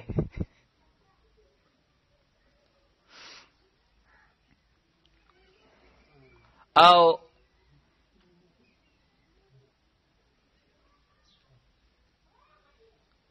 دا عبد الله ابن عباس رضی الله تعالی عنہ قول دی وی عالم څوک دی دا یخش الله من عباد العلماء کې کوم عالم مراد دی؟ وی هو العالم هو من لم يشرك بالله شيئا واحل حلاله وحرم حرامه وايقن انه ملاقيه. وی عالم هغه څوک دی چې شرک به نه کوي حلال به حلال حرام به حرام ګړي او په دې به هم یقین لري چې زما رب سره ملاوي دی. عبد الله بن مسعود رضی الله تعالی عنہ ابن کثیر قول نقل کړي چې عبد الله بن مسعود فرمایل وی لیس العلم بکثرة الحديث وی علم دې ته نه وي چې سړی ته ډیر حدیثونه او خبرې یاد دي ولکن العلم عن كثرة الخشيه. علم دا دی چې سړی لا نه ډیر دیږي دې ته علم وي. ربيع ابن انس رضی الله تعالی عنہ فرمایل وی من لم يخش فليس بعالم وای چې الله نه فقیر نه و دی سره عالم دی نه مړه دی سره نوم په مولانو کې ماخله. او علی رضی الله تعالی عنہ فرمایل و ان الفقيه حق الفقيه و اپ دین پوها رښتونه پوها هغه سړی دی لم یقنط الناس من رحمت الله چې خلق به د الله د رحمت نه امید کوي یو ولم يرخص لهم في معصيه الله او خلق ته به د الله د ګناهونو نافرمانی اجازه نه ورکي ولم يامنه من عذاب الله او خلق به د الله د عذاب نه په امن کې نه جوړي چې مړه کوا عذاب چیرته دی ولم يدع القرآن او دی به قرآن هم نه پرېږدي رغبتن عنه الی غیره چې تنه بل طرف ته روانېږي قرآن پرېښی دی په ځای باندې نور څه راخستی. په طبرانی کې یو حدیث دی علیه السلام فرمایي و چې که د قیامت ورځ شي الله به علماء حق ته آواز کوي. دا کوم خلک چې د آیات کې راغله علماء حق څه به ورته وایي الله به ورته داسې آواز کوي انی لم اضع علمي فیکم ای عالمانو ما پتاسو کې د خپل علم نوې خې الا لعلم بكم مگر زه پوهېدلم پتاسو ولم ازع علمي فيكم لاعذبكم نو ما دا علم دې د پر تاسو کې نوې خې چې وستاسو په جهنم کې عذاب شي ان تلقوا قد غفرت لكم زي لا شي تاسو ما معاف کړی دا حدیث ته طبرانی کې معرف القرآن کې مفتی شفیع رحم الله ذکر کړي بنابر هر تقدیر نو دیزه کې راغله چې د الله په بندگانو کې چې ویریږي نو هغه څوک دي علما امنطقین یو دغه جوړې قیاس اخترانی وی ګوره دیزه کې باچا مولوی سی وی چې الله نه ریږي علما دي او بیا یو بل صورت کې الله څه فرمای د جنت ذکر وکي به اخر کې وی ذالک لمن خشی ربه ذالک دغه جنتونه نعمتونه چې د لمن د هغه چا د پاره دي خشی ربه چې چا یې رچانه کړي ربنا نو الته وای چې جنت ته هغه چا دی چې د رب نه یې کړي دلته او خو د چې د الله نه یریږي خشیت والا خلق څوک دي علما نو د دې نه تاسو جوړ کړئ قیاس اقترانی دسی بشي العلماء من اهل الجنه العلماء لانه من اهل الخشيه علما جنتیان دي ځکه چې علما الله نه یریدو والا دي وكل ما هذا شانه فهو من اهل الجنه فالعلماء من اهل الجنه نو فالعلماء من اهل الجنه لانه من اهل الخشيه د دې سورا دلیل باغه پیش کیږي انما يخشى الله من عباد العلماء وكل ما هذا شانه فهو من اهل الجنه دې فراغ دلیل پیش کړي ان ذلك لمن خشيه ربها نو کبرا او صغرا دوړو فراغ نظری دي کنه دلیل هم دا شو.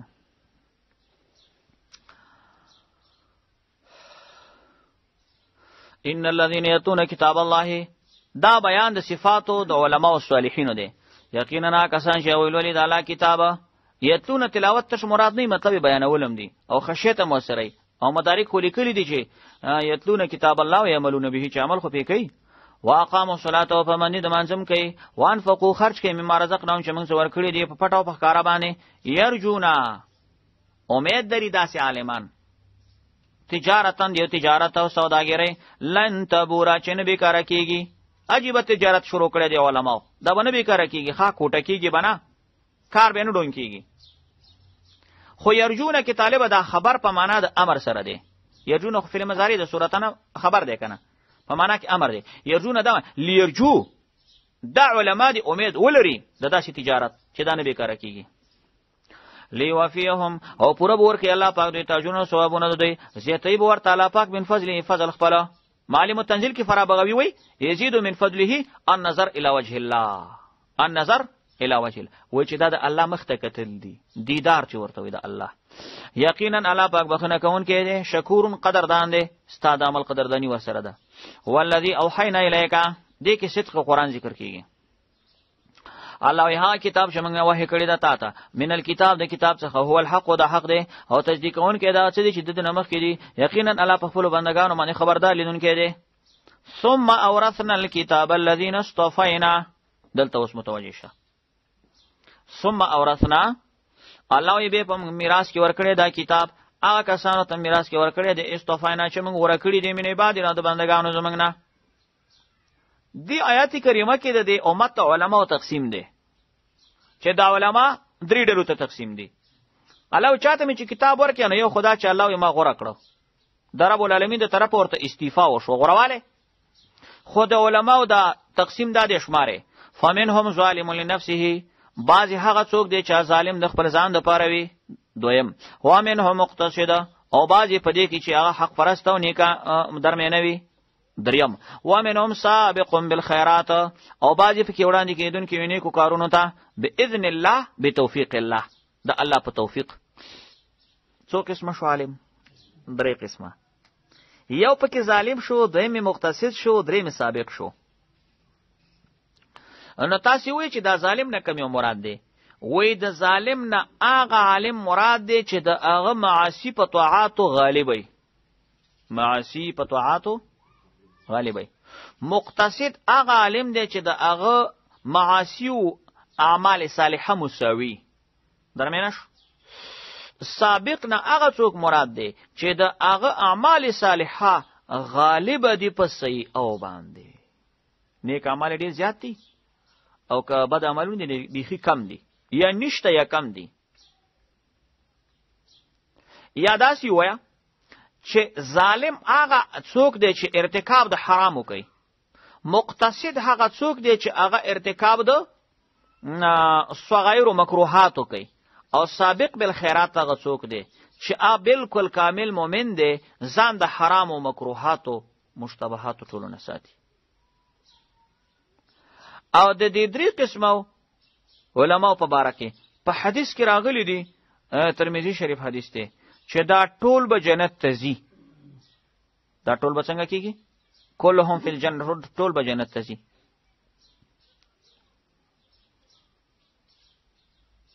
ځکه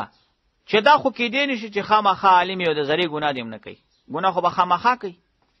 خو په دې شرط سره چې عقیده خوی صفای، عقیده کې څه ګن بغل نه پروت.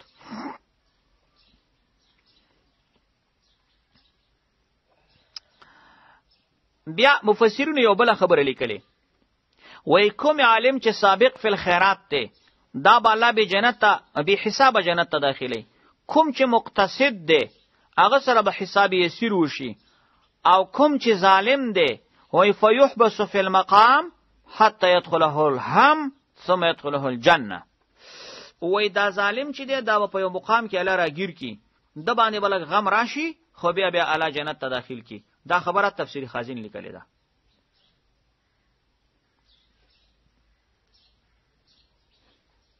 او تفسیر مدارک دې لیکلي، وای ظالم دا قاری د قرآن دی چې عمل پې نه کوي. مقتصد دا تالی د قرآن دی چې عمل ورسره کوي. سابق دا قاری د قرآن دی چې عالم هم دی او غامل هم دی. عالم هم دی، عامل هم دی. البحر المحیط کې ابو حیان د دې 3 وړو جملو 15 ترجمه کړي دي. 15. خو الله پاک په دې ځای کې واجب ترتیب ذکر کړي.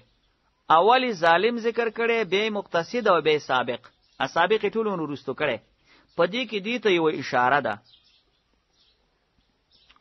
چې ظالم باید نا امید نشي د الله د رحمت نه، او سابق کې ورستو ذکر کې چې سابق کې عجب را نشي. ځکه کله کله سړی ډېر نیک اعمال کوي نو ځان نه په تعجب کې شي چې زه خاصم بخله شوی ما نه ورستو کې سابق راوړلو مخکې دې د پاره چې د الله د رحمت نه شي نشي نا امید. هغه سابق ظالم سابق ول خیرات ورستو راوستو چې هغه څنګه په کبر او په شي کې راشي عجب کې. ذالکا دا د اشاره چاته ده؟ دا ذالک اشاره د استیفا ته یدي کتاب ته. دا کتاب چې د استیفا د الله طرفه غوړه کېدل دا فضل الکبیر، دا خو فضل دی لوی. جناتو دې نه مخکې لهم عبارت مقدر دی، د دوی لپاره جنت دی، عدن د وسیدنې دی، يدخلون دوی ور داخليږي او حلون فيها دوی تبا چولې شي په دې جنت کې من ساویرا بنگړي بوغان او کړي من صاحبین د سرو ولؤلؤا او مرغرری. دا لؤلؤا چې منصوب دی دا د اساویرا په محل عطف دی، یا دا مفعول د فعل محذوفه دی. یؤتاون لؤلؤا ورکولې بشي مرغرری. ولباسهم جامد دوی په جنت کې هريرو ریخمي. وقالو دوی بوي جنتیان الحمدلله الذي صفاتنا د اولوهیت غي الله لردي اذهب عن الحزن چې لري کړو زمنګ نغم غم نه اخلاص کړو. او یقینا رب زمونږ چې دی وخنه کون کې شکورون قدردان دی، عمل قدر وسره دی. الذي الله غزات احلنا شرادن نه کړو مونږه دار المقامت کور د همیشه وسیدنې ته کور د وسیدنې د جنت نوم دی دا دار المقامه من فضل د فضل د وجنه بس دا د الله فضل ولمیږي جنت ته د الله په فضل داخلي دي لا یمسنا نرسیم د فیها په جنت کې نسبن څه تکلیف ولا یمسنا نرسیم د فیها په جنت کې لغوبن استړیواله جنت خدا نه والذین کفروا کسان چې کفر کړي وای د پاره باور د جهنمی لا یقضى علیهم بالموت فیصله بنشي کېدل په دوی باندې بالموت د مرګ فیموت چمړ شي د مرګ فیصله خو پینې کېږي چمړ شي ولا یخفف عنهم من عذابها او نشي کمیدل د دوی آزاد دي جهنم اندار کملوین نزیم سزا ورکو کله کفور هر ناشکری توغت منکرتا وهم یستریخون فیها دیبه فریادونه کوي په جهنم کې سبوي وای بچرا بنا اخرج نو رب منغو باسنا من صالحا منغو عملو کدنه کوي غیر الذي سوا داغنه غیر داغنه كنا نعملو چې من کولو الله به ورته دی وي اولم نعمرکم ایا ما تاسو عمرنو در کړی ما دومره اندازه یتذکروا فی چې نصیحت پکې قبول کړو من تذکر چا چې نصیحت قبول کړی دی ولې دومره عمر متا ته نو در کړی ته عمر تیر کړی کنه وجاءکم النذیر او راغلی تاسو تایره درکونکې کور دنیا کې تا ته عمرم در کړیو او نذیر در تراغلیو نذیر څوک دی نو نذیر مستاق رسول دی نذیر مستاق کتاب دی او وې د نذیر مستاق د سپین ویخته دی دا ویخته چې د سپین شو توره ګیره د سپینه شو ته دې نه پوه نه شوې او وې د نذیر مستاق دا دی چې د سړي خپل امزولي خپلوان مړ شي خپلوان مړ شي اخله کې وقصه کوي وې چې یو ځل اسې لطیفه غونډه ده وې چې چا اسرائیل سره ملاقات شوی وې اسرائیل ته ویلی و چې کله ما مړ کېنو ماته به د سلګ مخ کې یو خبر راکې ورته ډیره ښه وې بل ورځ ورځ تیریدلو او اسرائیل په سراغه وې چې ور په سراغه ورته چې روح راکا وې ته ورته لګوره ته خو ما سره خبره کړې وکنه چې تا ته ما ویلی چې ما مړ کېنو ماته بلګي څو ورځې مخ کې خبر راکې نو څنګه مو سچانک مړ کې هغه ورته ما خبر درکړې وې څنګه دې خبر راکړې ویلې خبر مې در کړې وینا وې پلان نکدي څه شو مړ شو وې پلان دې څه شو هغه مړ شو وې پلان کې سره شو هغه مړ شو ویلې ښا نو چې دا ټول مړ شو نو خو ته لمبر دې کنه خو ته ما خبر درکړې چې لمبر ته ولاړې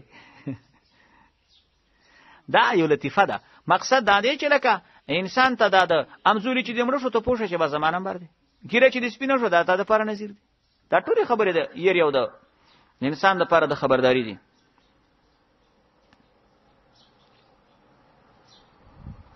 فذوقوا فما للظالمین من نصير الله ورته وڅکه نشته ظالمانو د لپاره څوک مددگار ان الله عالم غیب السماوات والارض دا دلیل عقلی یقینا الله پاک کوی په پټو خبرو په پټو سيزونو په اسمانونو زمکا کې او یقینا انه یقینا الله پاک دې پوی دې بذاتی صدور په خبرو چې پټي پسینو کې دي هو الذی الله غزات جارکم خلائفه ګرځولې تاسو یو بل پسې آبادون کې فل ارض زمکا کې یو بل پسې آبادیدون کې نکي لاړ شي پلاری او پلاری لاړ شل مسه فمان کفر چا چې کفر کړي فعلی کفر په باندې کفر ده فعلیه کفر معنا فعلیه جزاء کفره ولا یزيد الکافرین کفرهم او نه زیاتې کافرانو د کفر د عند ربهم پنه در باندې لا مقتا مگر غصه ولا یزيد الکافرین نه زیاتې کافرانو ته کفرهم کفر د الا خساره مگر تاوان سوال دا دی چې دې کې خو په دواړو جملو کې ادوات ته حصر راغلي لا یزيد الکافرین عند ربهم الا نفي استثناء چې په کلام کې راشي مختصر المعنی کې دی ویلي د ادوات ته حصر دي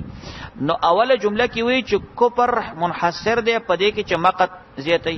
دویمه جمله کې وی چې کفر منحصر دی په دې کې چې خساره زیاتې تو ورته وایا چې دا حصر په نسبت سره جدا نسبتونه ته دي په دې معنی اوله جمله کې چې کفر نه زیاتې مگر مقت دا په نسبت سره رب العالمین ته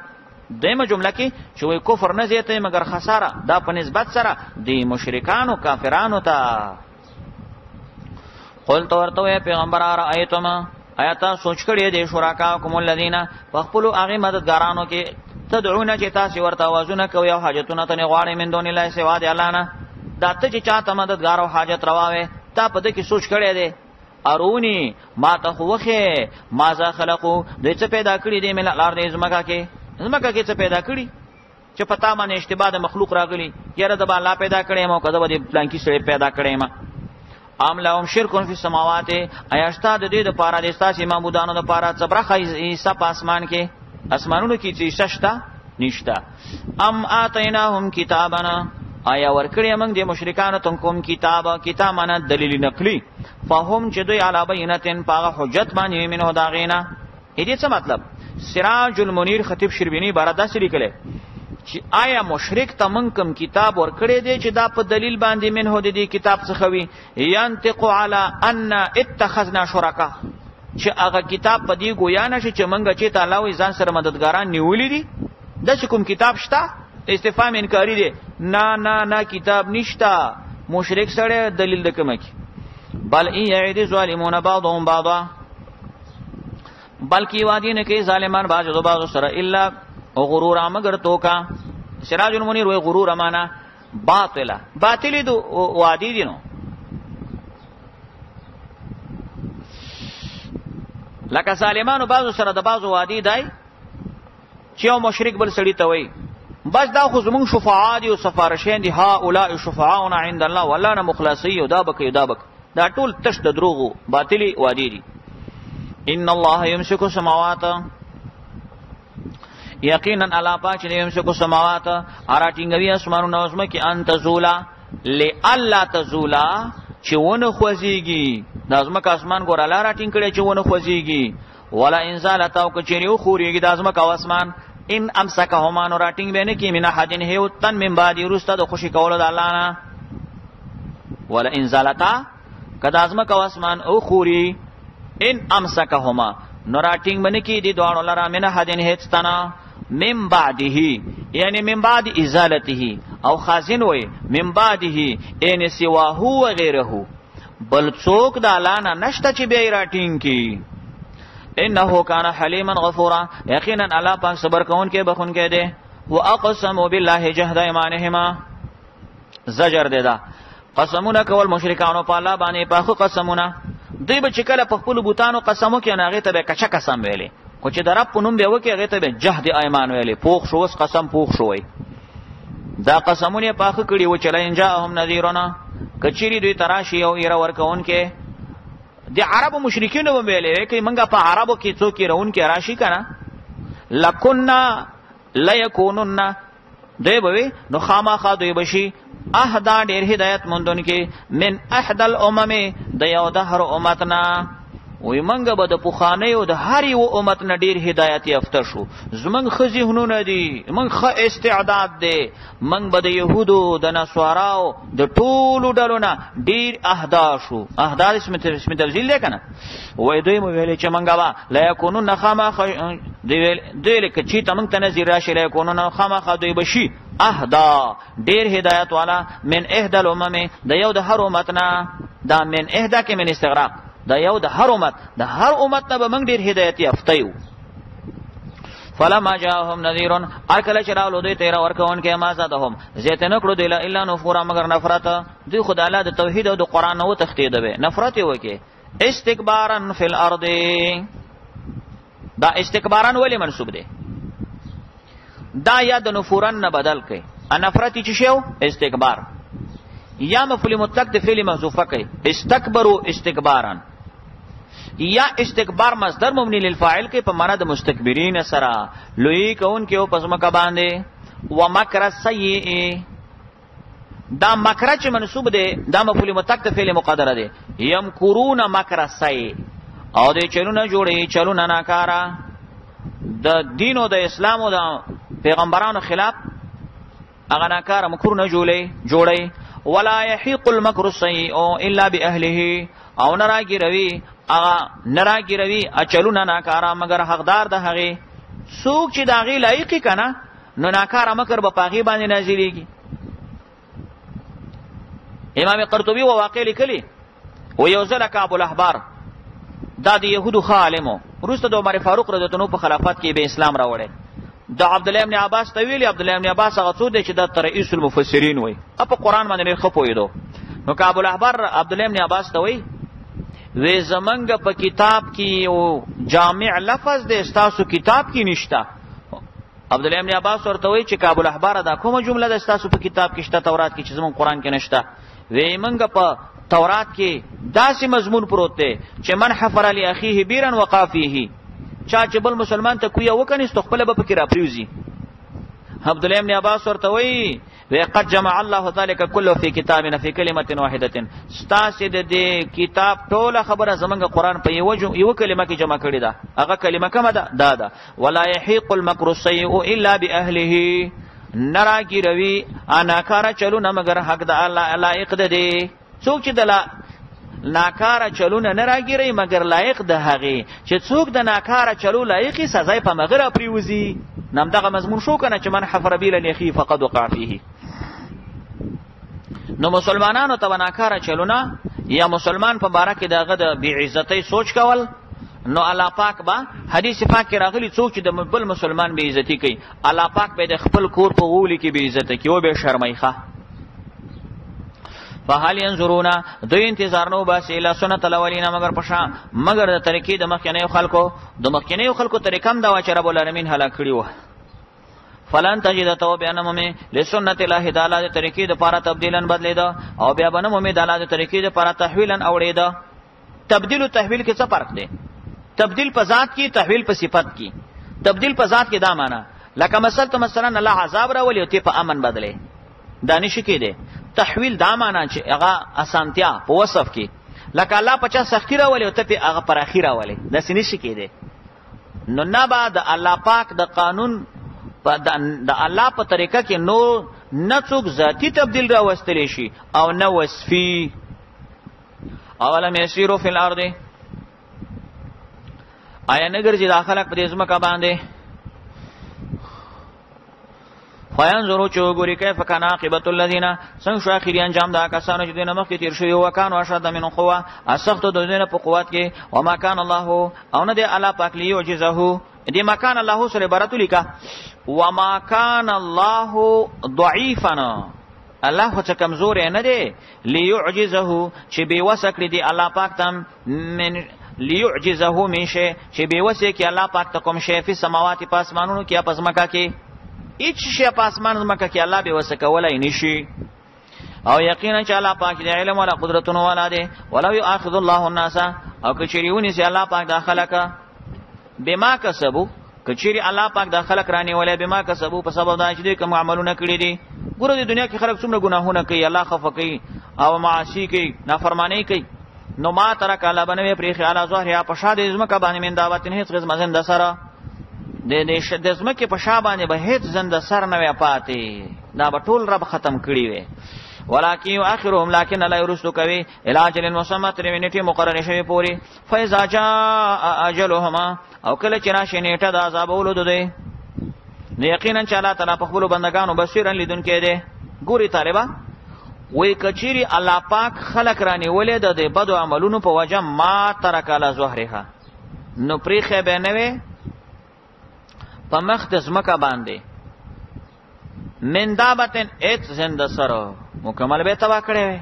او کته چې د زنده سره څه ګناه کړي دا چې زنده سره تبا کول نو ګوره دی دنیا کې چې د مقصود د انسان پیدایت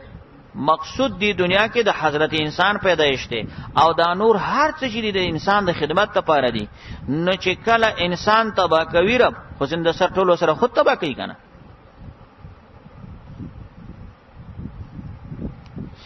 او یا داسې ده لکه مخکې ما ویلیو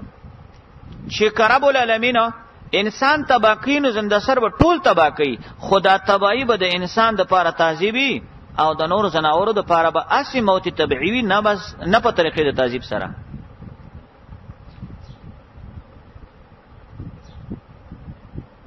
لکه حدیث پاک راغلی دی علی السلام فرمای چې تاسو د ظالمانو خلکو مخلصونه ونی سي چې ظلم ونی کی ولی وایزک وان الحبارا لا يموت في وقره لاجل ظلم ظالم قرطبی دا حدیث را نقل کړي وای ځاني مرغه هغه په خپل جاله کې د ظالمانو د ظلم د وجه نمرې په دې معنی چې کله په دنیا کې خلک ظلمونه شروع کړي نو الله بارانونه نه کوي چې بارانونه نه کوي نو وبنشي چې وبنشي نو بیا ځاني مرغه مړش دا ځاني مرغه په حدیث کې تفصیل ذکر کړي دی چې ځاني د تند ډیره نهایت تکړه ده خو چې کله ډیره وګد قاتیره شونه هغه هم غریب د تند نه مړش فایزا جاء اجلهم کله چې راشي نیټه ده دوی د دې فایزا جاء اجلهم شرط جزاء محذوفه ده جزاء ده چې کله نیټه د عذاب راشي يعذبون عذاب کړي